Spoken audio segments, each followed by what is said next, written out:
Salut à tous, alors aujourd'hui on va parler gaming, on va parler plus précisément des deux équipes que je supporte, qui sont Mandatory, équipe de Zerator, et la Team Peps, équipe de Fefe de l'autre côté, hop là, de Fefe.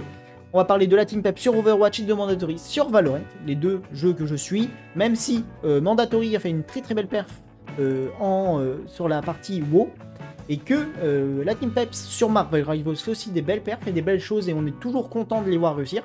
Aujourd'hui on va parler de ces deux équipes. L'une parce que le parcours s'arrête, et l'autre parce que le parcours ne fait que commencer. Je le dis sans doute pas assez, mais n'hésite pas à liker, commenter et t'abonner, ça m'aide en tant que petit youtubeur. C'était tout, retour au programme. Vous allez voir, on part direct sur Overwatch pour parler de la Team Peps. Alors, pour expliquer un peu ce qui se passe, la Team Peps sort deuxième après les phases de match des groupes, sort deuxième de son groupe, perd une fois contre Virtus Pro, premier du groupe très fort, et une fois contre Twisted Minds. Voilà. Jusque là, voilà, on a fait un beau match et un bel upset contre The Ultimate, qui n'était pas sur sa, je dirais, sur sa méta favorite, qui était vraiment pas sur une méta qui kiffe, et une victoire contre Alcacia, qui a été éclatante 3-0, mais comme j'ai dit, j'ose dire, la méta n'était peut-être pas favorable pour eux. Au-delà de ça, ils n'avaient pas leur tank principal.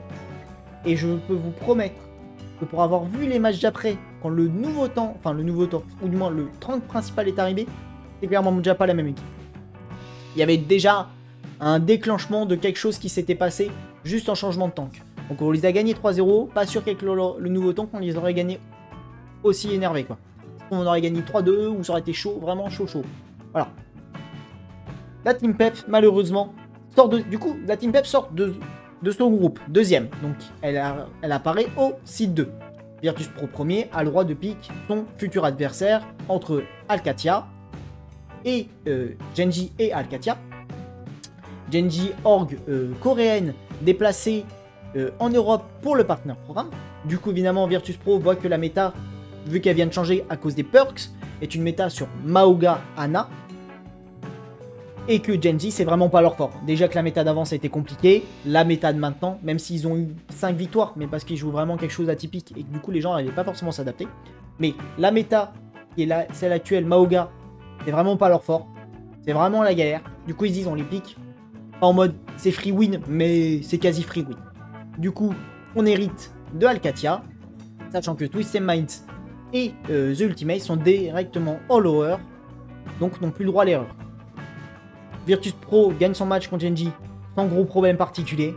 On va pas faire semblant. La map que Genji gagne, c'est parce que c'est Virtus Pro 4 rolls. On va pas faire semblant. C'est eux qui ont fait une énorme dinguerie. C'est pour ça qu'ils gagnent la map. Et la Team Peps, malheureusement, n'est pas du tout, mais quand je dis pas du tout, sur une méta qu'ils aiment.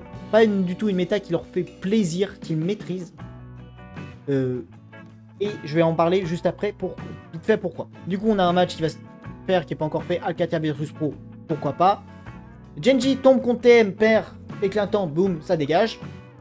Quant à la Team Peps, joue contre The Ultimate, qui n'était pas une équipe vraiment en forme, hein, on voit 2-5 sur l'ancienne méta, mais qui arrive sur une méta Maoga, et qui est vraiment très fort. Voilà, enfin, très fort.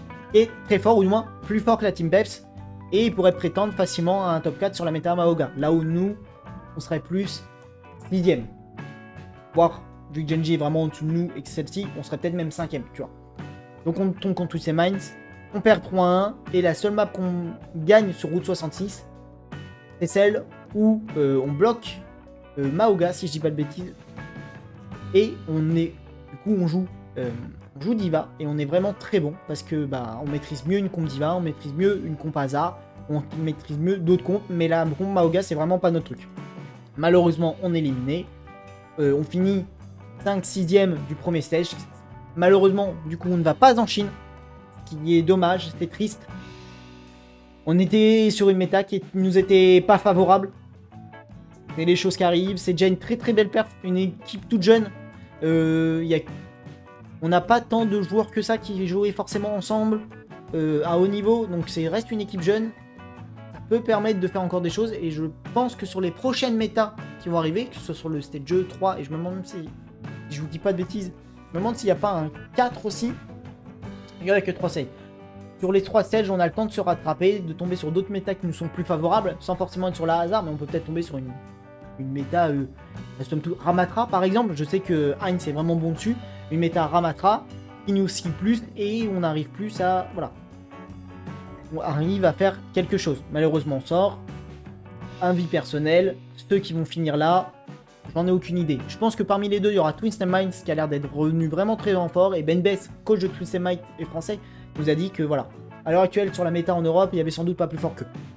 Donc bon, ça laisse préjager, ils vont sans doute finir au bout et vont aller faire le Major en Chine, ce qui est très bien parce que dans toutes ces organisations qu'on a, il y en a que deux qui ont vraiment une vraie fanbase et qui sont des vraies équipes pour moi. C'est Twisted Minds et la Team Peps. Ces deux-là, c'est vraiment des équipes. Eux, ils arrivent, aucune fanbase. Eux, aucune. Oh, eux, aucune. On va pas faire semblant, ou très peu. Et les autres, c'est pareil. Enfin bon, bref. On passe tout de suite à l'équipe Mandatory. Donc l'équipe Mandatory sort premier de son groupe. Après 3 victoires, une contre la KC Blue Stars et une contre Sico. Du coup, se qualifie directement pour les playoffs en semi-finale. Gagne la K-Corp Blue Stars 3 sans gros problème. Et affronte un JL à un très très haut niveau. Vraiment qui était très très bon. Et se fait battre 3-0. Jusque là, tout se passe bien. De toute façon, on finit dans le top 2. On est qualifié pour la suite. Donc, pour cette partie-là, donc la suite des challengers, grâce à ces gains en challenger, nous gagnons des points d'ascension en fonction du classement auquel tu finis. Finissant premier de ta poule sur ce premier stage. Sur ce premier stage, tu finissais premier de ta poule, tu gagnais 3 points. Regarde, DAC, voilà, tac, 3 points. Deuxième, 2 points. Mandatory gagne ses 2 points, comme toutes. Mais en plus de ça, ils font des très bons matchs. Que j'insiste sur le fait qu'ils ont fait des très bons matchs. Égal contre HGE, qui était loin d'être un match gagné d'avance. Et Métisport, excusez-moi, qui est une équipe un peu moins forte. Mais dans l'ensemble, on était censé les battre. Voilà, on va pas faire semblant. Dans l'ensemble, ils finissent 4ème de la zone nord-est. De la zone du coup de Team Liquid. Donc normalement, on se doit de les gagner, surtout quand tu affrontes un HGE et que tu le gagnes. Tout se passe au mieux pour nous. On est qualifié, 2 victoires. On est direct en playoff avec un minimum de points du coup de 3. Voilà pourquoi ici il y a 3, parce qu'on aura minimum 3 points, qui est déjà un bon départ. Des choses de très bien. J'ai pas de choses spécifiques, l'équipe a vraiment très bien joué, c'était beau, c'était clean, les maps. Autant celui-là ça a été un match serré, à part la dernière où ça a vraiment été, ça a déroulé quoi.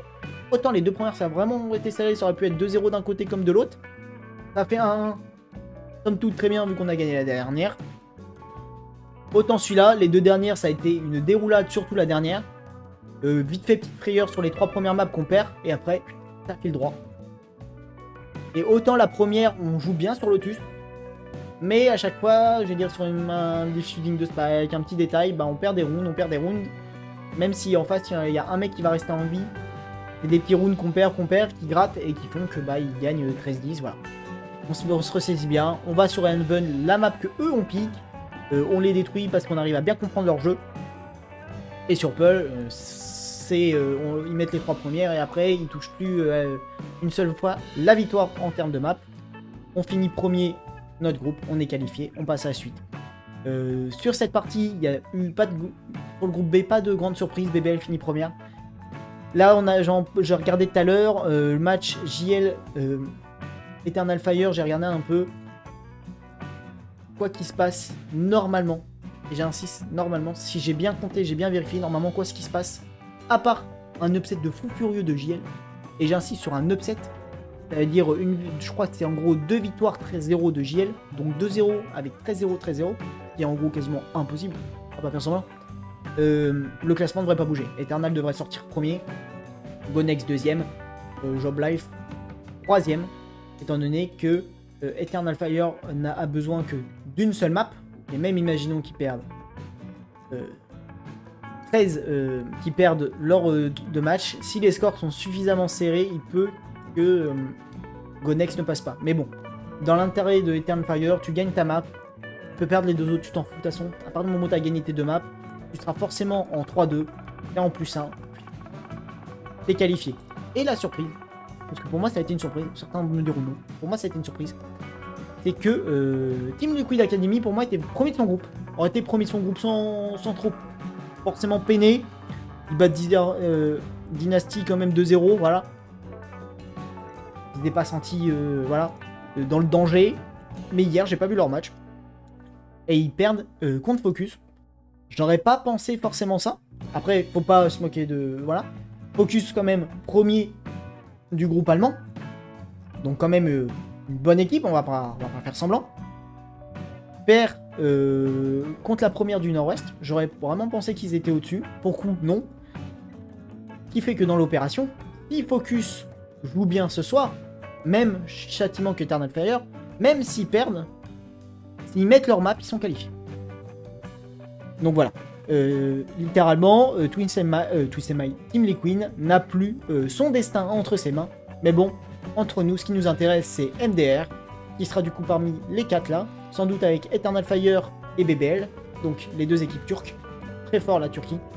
Et du coup, peut-être avec Focus, étant donné que chaque victoire, au-delà d'être un entraînement, nous fait gagner des points, et donc est très intéressante, vu que le principe de ça, c'est d'avoir suffisamment de points ascension pour monter en ascension. Voilà, c'est aussi simple que ça.